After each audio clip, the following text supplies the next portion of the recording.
Hello সবাইকে, আমি Anika. Welcome to my YouTube channel. নতুন একটি ব্লগ বলবো না, আমার যে গত দিনের ব্লগটির রাতের গল্প নিয়ে চলে আসলাম।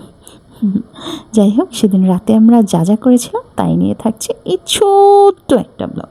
আশা করি আপনাদের সব ভালো লাগবে।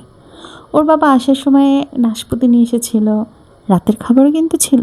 ওই যে বলেছিলাম সেদিন আমার রান্না ছিল না। তো রাতের খাবারে ছিল বোরহানি, সালাদ, আমার প্রিয় বোম্বাই মরিচ, চিকেন রোস্ট আর ডিম খিচুড়ি। খাবারটা অসম্ভব মজা ছিল। মানে আমার তো রান্না না করে খাবার আনলে সেটা তো মজা হয়, কী বলেন? যাই হোক, রাতের খাওয়া দাওয়া শেষ করলাম, খুব মজা ছিল। অবশ্যই আমার হাজব্যান্ডকে অনেক অনেক থ্যাংক ইউ যে আমাকে সেদিন রান্না করতে হয়নি বলে।